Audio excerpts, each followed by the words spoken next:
Hey guys, welcome back to Passive Money. My name is Alex. That's Kirby over there. Today our topic is 5 ways of getting wealthy. So I don't know these secrets. Please share, please share your insight. Yeah. All right, so let me share my screen here, and we're gonna take a look at this right here. So I just Googled it. Let me know when you can see the screen. Yep, you can see it. You- All right, so as you see here, you got different books: How to Get Rich, Rich Dad, Poor Dad, Getting Rich, Science to Getting Rich, The Secrets of Getting Rich, The Secrets of the Science of Getting Rich, Wealth Secrets, 1%, The Science of Getting Rich Woman. It's a science method, the millionaire mindset. Um, what else they got? How to get rich, the science. The science means the secret. Just all these books out there.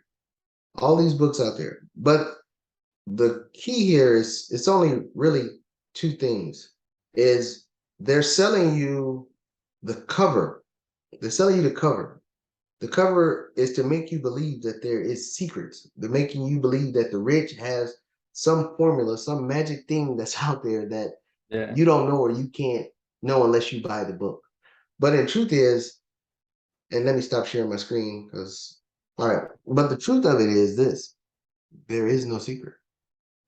No matter no matter what, no matter what book you listen to, what podcast you listen to, what YouTube video you look at, it comes down to these three things, and we'll put them down here on the screen. The secret.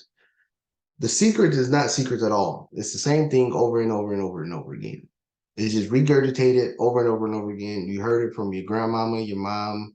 You've heard it all your life. So the secret is there is no secret. But if you read any book, and I've read a lot of them, on financial, financial literacy, on how to get rich and things like that, it comes down to these same five basic principles that we've all learned anywhere. Uh, Number one, you have to live on less than you make. That's it.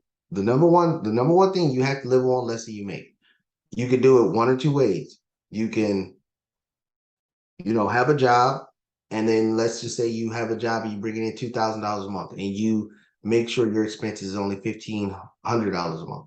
That means living less than you make, or you get a set life expense, and then you just keep making more money on top of that, and you just keep making more money. But the key is you're not blowing the money that's uh bigger than your life expense.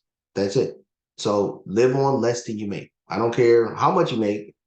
You can make up to infinity if you want to, but you have to live on less than you make. The next thing is once you have that capital, so you're storing the money, storing the money, storing the money. Once you have that capital, you put it into assets that will continue to make money via cash flow. That's it. So if it's real estate, if it's the stock market, if it's mutual funds, don't do a CD, please, for the love of God. Uh, if it's a business, that's it. I mean, if you look at the wealthy, if you look at, let's say, we'll just go down the line. If you look at Warren Buffett, he says invest, invest. The only way you can invest if you have more money going in than if you have money left over after your monthly expenses to invest. So keep investing. That's what Warren Buffett said. If you look at the history of Jeff Bezos and Elon Musk, and we talking about the richest, the ultra wealthy. Jeff Bezos, he started Amazon in his garage to cut down on expenses. He was just working, working, working, working, working, working, working, doing all the tedious parts. He was putting the labels. He was doing everything. So he was keeping his expenses low while he grew the business, and all the capital that he had come in was invested back into the business. His wife was out working and he was just in his garage doing things. But they lived the only way he can use the capital to start the business, they lived below their means and then invested the capital in a business. And Amazon, as we know it today, is very, it cash flows. Elon Musk took all the capital that he got from selling PayPal, and then he used all the capital. He didn't think about flipping it, going to get a Bugatti or going to, doing all the stuff. Let's go buy a big house. I finally sold something. I made more money than it cost for my expenses. He took all that money and he deployed it and then spent every penny on uh creating two more businesses. And he asked to borrow. So yeah, and then he had to borrow money to live on. But that is the secret. Live on less than you make as much as you can make, and use that money to deploy it into assets. Again, stocks, good stocks, not the penny stock runners out there, but good quality companies, mutual funds, real estate, businesses, either creating a business or buying somebody else's business. And then you just keep rinse and repeating and doing that over and over and over again. So when you have these businesses cash flowing, you can spend more in your personal life, a little bit more in your personal life, but you're still using that cash flow to buy another business, buy another real estate, buy land here, invest more in this capital markets. Like in the stock market, when you get the dividend check, you're reinvesting the dividend so you can get more shares so your dividend check can be higher, higher, higher every month. I mean, every 3 months or whenever your schedule is for the dividend goes higher. That's the secret. If you read every book, it's saying the same thing. Like Robert Kiyosaki, he don't go, Dave Ramsey-ish and say, oh, don't spend a dime. He said, invest in real estate. But the only way you can invest in, I mean, of course, is, you got that 10% of people that, they have that network and stuff like that. But you got to come up with a down payment. To come up with a down payment is you have to make more than you have to live on less than you make to store that money for the down payment. So, but it's the same information regurgitated over and over and over again, but they're selling you the cover of the book to make it seem like it's something new. It's the same thing, just rephrased or resaid over and over and over again. And then that's all you have to do, and that will get you rich for sure. And stop trying to go for these get rich quick schemes. The people that's creating these books of Secrets of a Millionaire, they become millionaires for people buying the books, not because they did anything. But how do they create the books? They sacrifice their time, commitment, and money to create the book, and then they created a business and sold it to people one book at a time, and that's how they did it.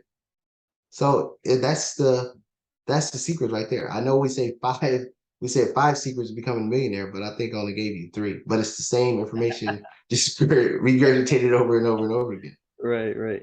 Yeah, all those points, there's truth to all those points. Very 100% correct. There are no secrets. I mean, I'm nowhere near your level or nowhere near rich, but I know the path I'm on is will eventually lead me to that point. And it's very true. I mean, living on less than what you make, it's in a one, I don't know if this is a quote from somewhere else, but I heard it from you, was it's not how much you make, but how much you keep. And it's very true. I Mhm. mean, when I was making, you know, what, 11, $12 an hour, that's when I first was saving my first 10, 15, $20,000. I wasn't making 20, 30, $40 an hour, but it was because, I roomed with three other people. First from living with my parents, moving out early, and then rooming with three other people. My expenses were, I think it was like $250 a month for rent because we were all splitting it. And so in total, living on maybe 20% of my income, and that other 16, $1,500, I was just saving that or putting it back into the business I had selling antiques online. And so just repeating that. And it wasn't like I was making a huge amount of money. I was just hoarding everything I had. And then eventually learning other things and deploying money into stocks and learning more on that and learning how to make income off of that. And then once you start putting all your money in different areas where you can build income, or in the same area where it's going to keep growing and growing and growing, and now you have different income sources, and your income level and your the amount of capital that you have just continues to increase as time progresses, but you have to stay consistent with it. Mhm. And that's what it's about. It's about the ability to sacrifice. So if we're just going to come up with 5 secrets here. Number one, you got to have the ability to sacrifice. Number two, you have to live below your means. And what I mean by your means is your means of ability to create capital. So if you want to live now at $5,000 a month, then you need to create capital at 6, 7, 8,000 to have that gap to have money. So you have to live below whatever means that you set. So I'm not trying to say live like a hermit, but I'm trying to say keep making more money than it costs for you to live the way you want to live. Alex, you got a third one? Third one, take action. I would say take action. Without action, you won't get anywhere. Fourth one, which would apply to taking action, is just you have to force yourself to do it. Like we talked about in another video. Because at some point you have to get past the stage of just getting a paycheck, investing it, getting a paycheck. I mean, you could do that. It's going to take longer though. But if you want to accelerate the pace at which you're going to reach your goals, it's going to come with taking risk and maybe putting yourself in financial or different situations that are uncomfortable, like we talked about in another video. Just, when you're buying real estate, you have to call. If you've never done it before, it's going to be weird. You may not know what questions to ask, but it's okay to make mistakes, and that's the only way you're going to learn. Like, you can look like an idiot in the process of trying to learn how to, be the person that knows that situation. You and so you have to learn how to be uncomfortable or comfortable with being uncomfortable. Right, Um, right, perfect. a fifth one, I don't know. Trying to think of a fifth one. The We're just fifth one winging this, is guys. huh? I said we're just winging this. So I mean, there are no Yeah, secrets. yeah, we just wing it. I mean, but it's just, like I said, it's the same things that your grandmother would teach you. You being comfortable, being uncomfortable. I think that's number four. Number five is I would say, understanding how. oh, go ahead, go ahead, go ahead. Well, no, I was gonna say number four is understanding how money works.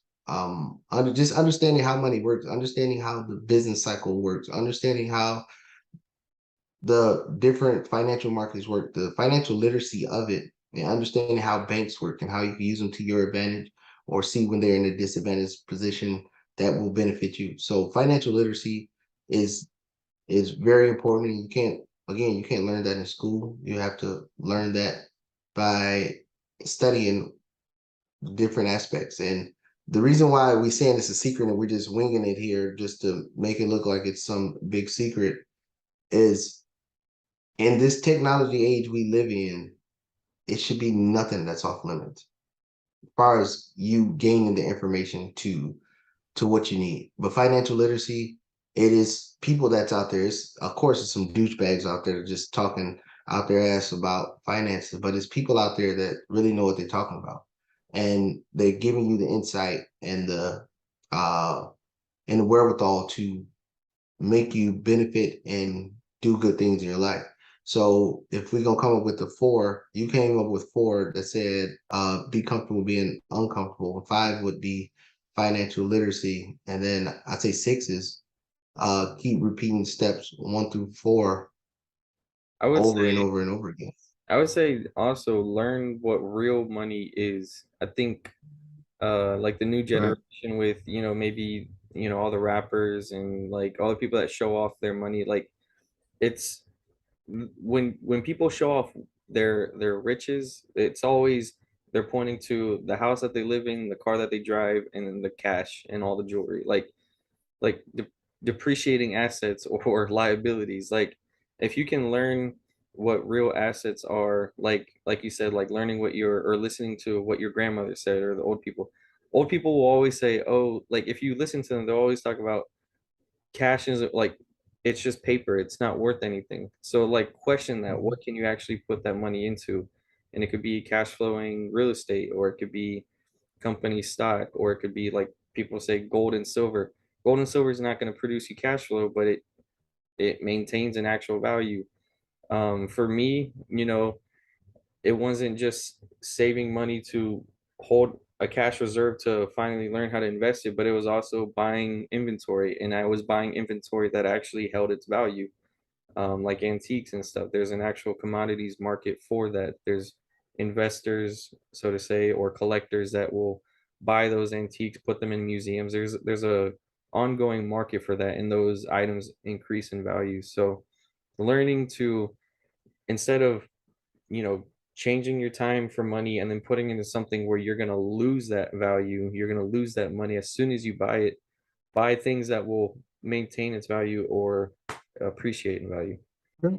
So that goes with my five financial literacy. See, yeah, see, but yeah, but every point you said was right. Every point you said is absolutely correct.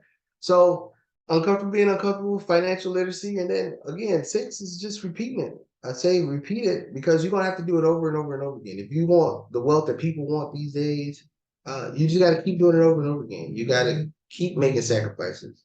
You got to keep living less than what you make. You have to keep doing that no matter what. If you making $1 million and you blowing $1 million, then you broke. So you have to keep living below what you make. Then you have to keep being comfortable being uncomfortable. And what was number three? Jeez, I don't even remember. See, see, There's no secrets, guys. No secrets. But right. There's no secret. yeah, There it is. and keyword right there, what you said, keep doing it. Like I've seen a Mhm. few people get something, right? Like where they understand something, they've learned something, and then they've made some money off of it, and then they just like paid off their credit cards, and then they're done. And then it's like, why'd you stop? You know, if you kept going with it, you could have probably built it into something that would have given you the freedom to leave your job or do something, put your family on a new path, but you just cut it off. And then, you know, like that, you have to keep going with it. Right. And then for the people that's made it all the way to the end of the video, yeah, this video is just to tell you what the secrets really was, to let you know there is no secrets, but the information is right here in this video. And we really were just trying to make fun of the secrets Yeah. to get you wealthy. But the answer is actually still truly in this video. But don't, I mean, to gain knowledge, to get small nuance insights on what people are doing or what their mindset is about a different subject. That's what books are good for. But the steps are always the same. It's always the same no matter what book. So if you're looking for a how-to guide, step 1, 2, 3, 4, and 5, it's always the things that we talk about here. The books only give you certain insights on it. Like if you say Rich Dad, Poor Dad, the thing I learned from there is listen to everybody about the economy, even if they don't know about the economy. When he talked about he was riding with his friend, and his friend said, "Oh man, the gas prices just went up $1." It clicked in his head. Hey, the gas is going to go higher. I might need to invest in oil. So you listen to people that's not in there, but that's a nuance right there. That's what the book showed me. The step-by-step guide was still the same as a Dave Ramsey. You know, Dave Ramsey got the saving baby steps. Robert Kiyosaki's, he's talking about the debt aspect of it, but it's still the same things that we talked in this video. You have to be uncomfortable. Like, and if you follow Dave Ramsey's steps, you're gonna be uncomfortable if you haven't lived that lifestyle. Okay. You have to make sacrifices in Robert Kiyosaki and Dave Ramsey. You have to be financially literate, no matter if you follow Dave Ramsey, Robert Kiyosaki, or any of these other books that come out. And you have to keep repeating the process in both of them. And Robert Kiyosaki, he don't say, "Oh, yeah, just buy one rental property and then that's it." You got to keep repeating the process. Dave Ramsey don't say, "Oh, just invest 15% of your income in the stock market. Just do that one time, or in good growth mutual funds. You do that, just do it one time, and then you're good." You have to repeat. It has to be a way of life. It can't be, "Oh, I'm gonna live this ghetto fabulous life or whatever over here," and but then I'm gonna try to act. I'm gonna do this sometimes, and it's gonna work. No, it's repetition. Keep doing it over and over and over and over again, and that's how you get rich for sure. No matter which philosophy you take, like I'm saying, Dave Ramsey, Robert Kiyosaki, Grant Cardone, One Rental at a Time, Lumberjack Landlord, Dion, Financial Freedom, Richest Man in Babylon. It's so many out there. It's still the same thing. Live on less than you make. Make sacrifices. Comfortable being uncomfortable. Financial literacy, and keep repeating the process over and over again. I would say those 2 points right there, repeating the same process and being uncomfortable, or being learning to be comfortable while being uncomfortable, are the biggest ones, because I think fear is what holds people back, and that's why they're afraid to continue to repeat the same thing. They just want to cut it short. They had this short-term goal, they reached it, they stopped because they're too afraid of what might come, or they're afraid of growing. And I think, like, just like Dan Pena says, and I love this that he says this, is he questioned his students, what could you achieve if you were afraid of nothing? And there's a whole lot of truth to that, because, and like I said, I think that's the biggest one, because I don't see a whole lot of material on how do you become comfortable being uncomfortable. I don't see a lot of that Right. online. I see a lot of, oh, like you just showed on Amazon, all these books on how to get rich. But I would say the way to learn how to be comfortable being uncomfortable is, like I said, forcing yourself to do it. You're gonna hate it. There's no like, it's not like you're gonna be like, okay, I found how to be comfortable stepping into it. Like, no, you're gonna hate jumping into it, but you have to force yourself to do it so that you can adjust yourself. Like, well, it sucked doing it, but I got through it and I can do it again. Like, and then you're just gonna get adapted to that kind of situation. So Mhm. I would say just leap, like jump right into it. Those 2 points, I think, if someone can master those, they'll be good. I agree with you 100%. With all that being said, if y'all like the video, sorry if y'all thought that we was gonna give you something that you already didn't know. It's all about putting it into action. And that was that number three that I said earlier. I was like, what was number three? Putting it into Yeah. action, doing the work. Yeah. There you go. But yeah, you got to do the work. So if you thought that this was another great book title that you was gonna get the steps is the same no matter what. It's up to you. You have to be the one that willing to make those sacrifices to make it happen. With all that being said, y'all have a good one. Comment in the comment section below. Please hit that subscribe button. We have more content. We do this every day, so we have a lot more content coming. So y'all have it. Y'all have a good day, and make sure you share and like. See you guys.